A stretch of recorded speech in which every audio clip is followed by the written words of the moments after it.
জুলেখার যত সময় যাচ্ছিল ইউসুফ নবীর প্রতি আরও পাগল হতে লাগলো। জুলেখা ইউসুফ নবীকে রাজি করানোর জন্য কয়েকজন সুন্দরী নারীদের কাজে লাগিয়ে দেন।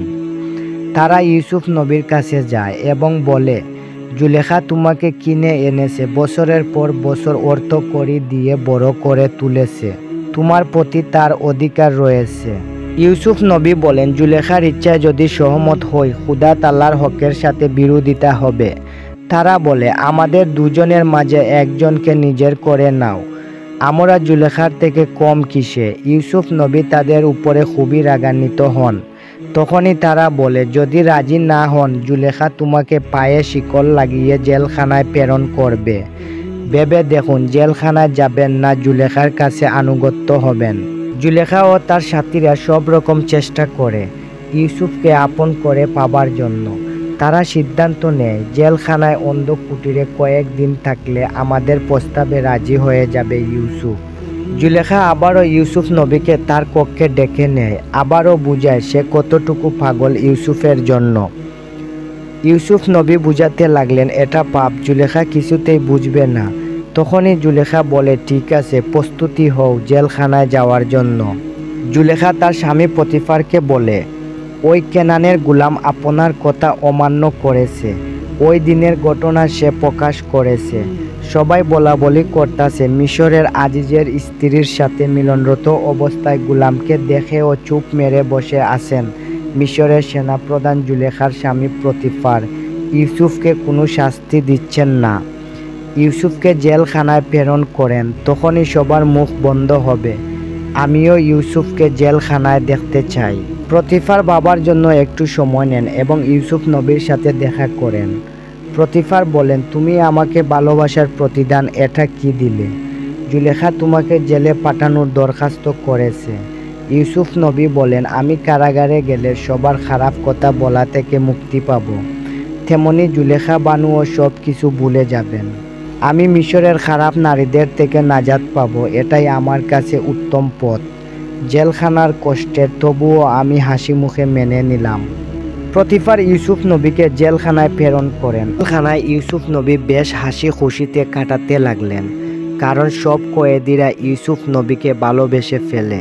জুলেখা খোঁজ নিয়ে এ খবর জানতে পেরে ইউসুফ নবীকে কষ্ট যন্ত্রণা দেওয়ার জন্য স্বর্ণ মুদ্রার লোভ দেখিয়ে জেল প্রধানকে দিয়ে চাবুক মারাতে থাকে এবং সব থেকে কঠিন কাজ পাথর ভাঙ্গার কাজ করাতে থাকে, যাহাতে ইউসুফ নবীর কষ্ট সহ্য করতে না পেরে জুলেখার কুপ্রস্তাবে রাজি হয়ে যান। এদিকে জেলখানায় জিব্রাইল আলাইসাল্লাম একটি সুসংবাদ নিয়ে আসেন। ইউসুফ নবী নবুয়তি লাভ করেন জেলখানায়। জিব্রাইল আলাইসাল্লাম বলেন, হে খুদার নবী, তুমি সমস্ত জেলবাসীকে এক আল্লাহ ও তার প্রেরিত রাসূল, তুমি তাদেরকে দাওয়াত দাও। আগামী দিনগুলিতে তারাই তোমার বন্ধু হয়ে পাশে থাকবে। ইউসুফ নবী তাদেরকে এক আল্লাহর দাওয়াত দেন। তারা সবাই দাওয়াত কবুল করে নেয় একজন ছাড়া। জেলখানার দুজন কয়েদি তারা ভিন্ন দুটি স্বপ্ন দেখেন। তারা স্বপ্নের ব্যাখ্যা জানার জন্য আফসোস করতে থাকে। তখনই ইউসুফ নবী তাদের স্বপ্নের কথা জানলেন। তাদেরকে বলেন, আমি জানি স্বপ্নের ব্যাখ্যা কি। একজনের স্বপ্ন ছিল বাদশাহকে আঙ্গুর ফলের জুস নিজ হাতে খাওয়াচ্ছেন। দ্বিতীয় জনের স্বপ্ন ছিল মাথায় খাবার রেখে পাখিদের খাওয়াচ্ছেন। ইউসুফ নবী তাদের স্বপ্নের ব্যাখ্যা দিলেন। প্রথম জনের স্বপ্নের ব্যাখ্যা হলো তিনি তাহার পূর্বের পেশার সম্মানের সাথে ফিরে পাবেন। দ্বিতীয় জনের স্বপ্নের ব্যাখ্যা হলো 3 দিন পরে তাহাকে ফাঁসি দেওয়া হবে এবং তাহার লাশ ঝুলিয়ে রাখা হবে, পাখিরা তাহার মাংস চিড়ে খাবে। এমন স্বপ্নের ব্যাখ্যা শুনে তারা মানতে নারাজ। ইউসুফ নবী বলেন, এটাই ঘটবে। লোকটি এমন খবর শুনে একদম ব্যঙ্গে পড়ে। ইউসুফ নবী তাহাকে সান্ত্বনা দিতে লাগলেন এবং একটি সুসংবাদ দিলেন, মৃত্যুর পরে সে উত্তম জীবন লাভ করবে। এবার জেনে আসি তারা কি পাপ করেছিল, কেন তাকে কঠিন মৃত্যু দেওয়া হলো। আমেনের ধর্মগুরু তাকে 1000 স্বর্ণ মুদ্রার লোভ দেখিয়ে মিশরের বাদশাহ আমেন হুতেপকে হত্যা করার দায়িত্ব দেয়। সে ছিল মিশরের বাদশাহ আমেন হুতেপের বাবুর্চি, খাবার পরিবেশন করত। সে তাহার বন্ধুকে সাথে নিয়ে কাজ করতে চায় এবং তাহাকে বলে। তাহার বন্ধু বাদশাহকে মারতে রাজি হয় নাই। সে তাকে হুমকি দেয় এবং বলে, তুই চুপ থাকিস, আমার কাজ আমি করব। বাদশাহর খাবারে বিষ দেয়া হলো। তাহার বন্ধু বাদশাহকে বলে দেয়। বাদশাহ রাগান্বিত হয়ে তাদেরকে বন্দী করে জেলখানায় প্রেরণ করে। বিচার শেষে তাহাকে ফাঁসি দেওয়া হলো এবং ঝুলিয়ে রাখা হলো ফাঁকিদের খাবারের জন্য।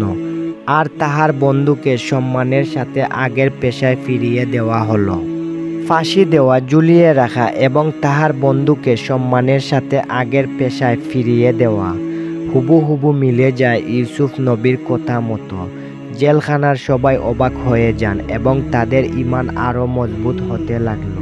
একটি ভুলের কারণে আল্লাহ তাআলা ইউসুফ নবীকে 7 বছরের সাজা দেন, যাহার জন্য আরও 7 বছর জেল কাটতে হয় ইউসুফ নবীকে।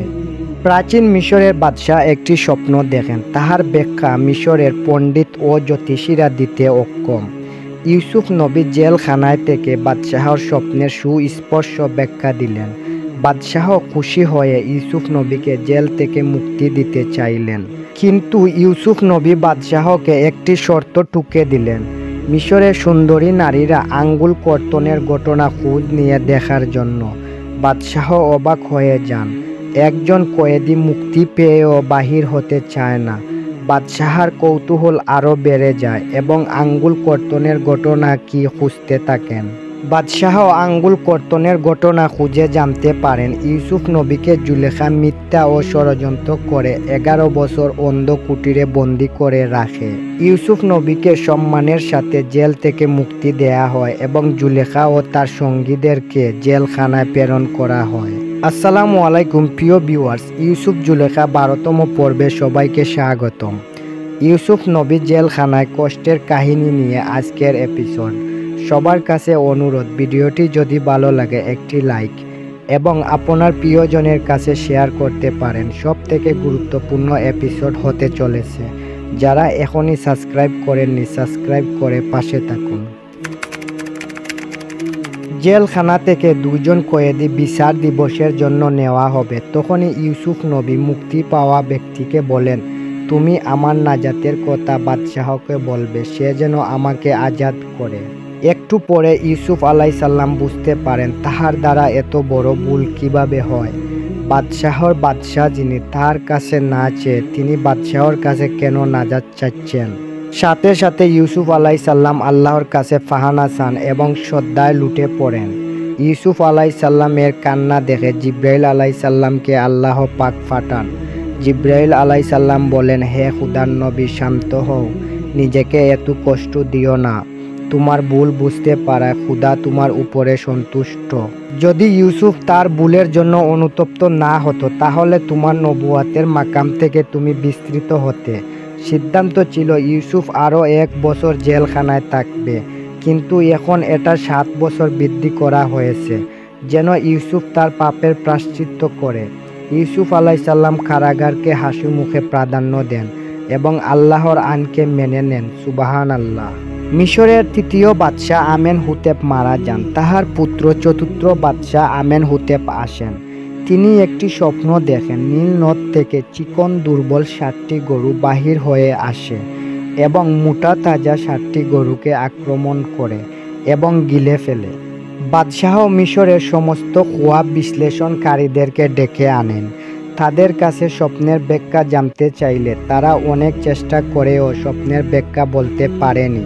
বাদশাহ তাদের উপরে রাগান্বিত হন। তখনই তারা একটি রাতের সময় নেয়। পরের দিন রাতে বাদশাহ আরেকটি স্বপ্ন দেখেন। 7টি মরা শুকনো গমের শীষ সবল গমের শীষকে ধ্বংস করে ফেলছে। খোয়াব বিশ্লেষণকারীদেরকে আবার ডাকা হয়। তারা স্বপ্নের ব্যাখ্যা না পেয়ে তারা বলতে থাকে, স্বপ্নের ব্যাখ্যা হলো বছর গরুকে অশুভ বলা হয়েছে, তাই বছর গরু লালন পালন করা থেকে বিরত থাকা উচিত। তাদের কথা শুনে উপস্থিত সবাই হাসাহাসি করতে থাকে এবং বাদশাহ তাদেরকে নিয়ে হাসি তামাশা করেন। মিশরের নতুন বাদশাহ ইউসুফ আলাইহিস সালামের সাথে মুলাকাত করার জন্য ব্যাকুল হয়ে আছেন, কারণ যাকে বাল্যকালে মুক্তোর মালা দিতে গিয়ে তালিম করে ফেলেন মনের অজান্তে। বাদশাহ তাহার সৈন্যদেরকে পালকি দিয়ে পাঠান ইউসুফ আলাইহিস সালামকে সম্মানের সাথে জেলখানা থেকে নিয়ে আসার জন্য। ইউসুফ আলাইহিস সালাম জেলখানা থেকে বাহির হলেন এবং বাদশাহর সাথে দেখা করার জন্য রওনা হন। বাদশাহ বলেন, পূর্বের মতো এখনও তুমি, আগেও তালিম করনি, এখনও তাই। বাদশাহ রাজমহলে মিশরের স্বনামধন্য ব্যক্তি ও জ্যোতিষীদের একত্রে জড়ো করলেন তাহার স্বপ্নের ব্যাখ্যা জানার জন্য। তারা ব্যাখ্যা দিতে অক্ষম। বাদশাহ চাচ্ছিলেন যেন তারা অপমানিত হয়, কারণ বাদশাহ আমন ও তার অনুসারীদেরকে পছন্দ করতেন না। বাদশাহ কাঠ ও পাথরের খোদাকে মান্য করতেন না। বাদশাহ ইউসুফ আলাইসাল্লামকে স্বপ্নের ব্যাখ্যা দিতে বলেন। ইউসুফ আলাইসাল্লাম বলেন, ব্যাখ্যা নয় জনাব, আমি আপনার স্বপ্ন রূপান্তর করে বলতে চাই। বাদশাহ বলেন, ব্যাখ্যা ও রূপান্তরের মধ্যে কি পার্থক্য রয়েছে? ইউসুফ আলাইসাল্লাম বলেন, স্বপ্নের ব্যাখ্যা হয় অনুমান ও ধারণা, তার বিশ্লেষণ সুনির্দিষ্ট নয়, কিন্তু রূপান্তরের হাকিকাত হচ্ছে বাস্তব। আমি যা বলবো তা নিঃসন্দেহে ঘটবে, তা পরিবর্তন করা যাবে না। ইউসুফ আলাইসাল্লাম স্বপ্নের ব্যাখ্যা দিলেন, মিশরে 7 বছর প্রচুর ফসল উৎপাদন হবে, পরে 7 বছর শুষ্ক মৌসুম ও দুর্ভিক্ষ বিরাজ করবে। স্বপ্নের কথা শুনে সবাই হাততালি দিয়ে ইউসুফ আলাইসাল্লামকে সম্বোধনা জানালো। জ্যোতিষীদের মধ্যে একজন ইউসুফ আলাইসাল্লামের খুব প্রশংসা করতে লাগলেন এবং বলেন, এটাই স্বপ্নের সঠিক ব্যাখ্যা। বাদশাহ বলেন, তাহলে সমাধানের পথ কি? ইউসুফ আলাইসাল্লাম বলেন, এই 7 বছর প্রচুর ফসল উৎপাদন করবেন এবং সঞ্চয় করবেন, দুর্ভিক্ষের সময় তা খরচ করবেন এবং জনগণকে নাজাত দিবেন। বাদশাহ বলেন, সাবাস, সমাধানের পথও স্বপ্নের ব্যাখ্যার মতো সঠিক। এবং বাদশাহ খুশি হয়ে ইউসুফ আলাইসাল্লামকে তাহার তত্ত্বাবধায়কের দায়িত্ব দিলেন এবং জ্যোতিষীদের অপমানিত করে রাজমহল থেকে বাহির করে দিলেন। এদিকে প্রতিফার খুবই অসুস্থ, তাই বাদশাহ নতুন মিশরের অর্থমন্ত্রীর নিয়োগ দিতে চান, কিন্তু তাহার সমতুল্য কাউকে বাছাই করতে পারছিলেন না। তখনই জিবরাইল আলাইসাল্লাম বললেন, হে ইউসুফ, তুমি এ কঠিন দায়িত্ব তোমার কাঁধে তুলে নাও। ইউসুফ আলাইসাল্লাম বলেন, মহামান্য বাদশাহ, এই আজিফা আমার উপরে ন্যস্ত করুন। আমাকে মিশরের অর্থ মন্ত্রণালয় ও কৃষি মন্ত্রণালয়ের দায়িত্ব দেন। বাদশাহ খুবই খুশি হন এবং বলেন, তোমার থেকে কে উত্তম হতে পারে? মিশরের বাদশাহ ইউসুফ আলাইসাল্লামকে মিশরের অর্থমন্ত্রী ও কৃষি মন্ত্রীর দায়িত্ব প্রদান করেন এবং বাদশাহর সরা পরামর্শকারী পদে নিয়োগ দেন। মিশরের বাদশাহ স্বর্ণ অক্ষরে লিখে রাখেন এই দিনটির কথা। ইউসুফ আলাইসাল্লাম বাদশাহর কাছে 2টি আর্জি করেন। তাহার জন্য মিশরের নারীরা কারাগারে বন্দী অবস্থায় রয়েছে, বাদশাহ যেন তাদেরকে ক্ষমা করে দেন, এবং জাবিরা কারাগারে অসংখ্য কয়েদি রয়েছে, তাদেরকে যেন মুক্তি দেওয়া হয়। তাদের জিম্মা আমি নিজেই।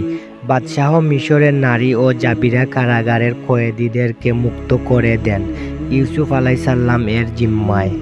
আগামী দিন আমরা পরের সিজন নিয়ে আসবো। লাইক, শেয়ার, সাবস্ক্রাইব করতে ভুলবেন না। ভালো থাকুন, সুস্থ থাকুন। আল্লাহ হাফিজ।